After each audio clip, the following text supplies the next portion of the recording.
Simplement que oui, vu la première explication pour cette information, la formation de Yéna Milmou face à la formation de Kodiadou. Pour le moment, il y a 2 à 2 cette première explication, 0 8 partout entre les deux formations. Je me disais tantôt que le dorsal numéro 12 de la formation de Kodiadou, lui qui m'a beaucoup impressionné ici lors de la première explication, parce que vous n'êtes pas sans savoir que oui, avec sa vitesse, moi il m'a impressionné. Et s'il pouvait avoir un attaquant par exemple, oui, de son niveau aussi qui jouait dans le même registre ou dans le même, dans le même registre d'attaquant, je pense que lui il peut peut-être loger ses ballons au fond des filets.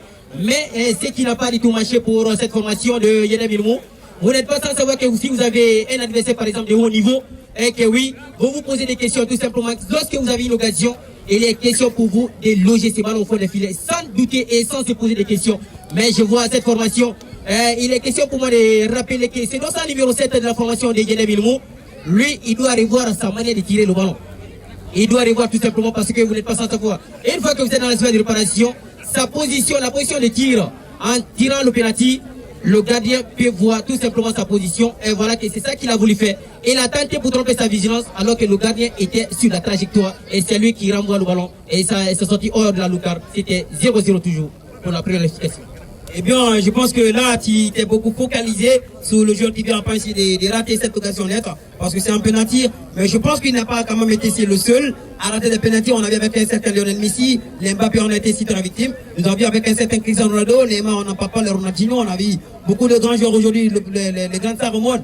Mais avec tout ça, ce n'est plus ça le problème. Mais est-ce que l'occasion ratée ici pour Kodiadou ou pour Yéna Milmou peut impacter encore beaucoup de choses vis-à-vis de ces grandes formations? Quels sont tes pronostics entre Yéna Milmou et Kodiadou? Parce que là, nous avons ici des poumons dans cette formation de Kodiadou. Parce que quand on voit avec un certain Simon de Kodiadou qui est en train de bouger avec le ballon, et quand nous voyons encore ici avec un certain ici Njoli qui est en train de bouger du côté de Gendé, est-ce que encore Gendé, qu'est-ce qu'il manque ici du côté de Gendé pour ne pas encore aborder cette formation de Kodiadou? Et voilà, merci monsieur Dakissa, tout simplement que vous avez parlé de la première explication.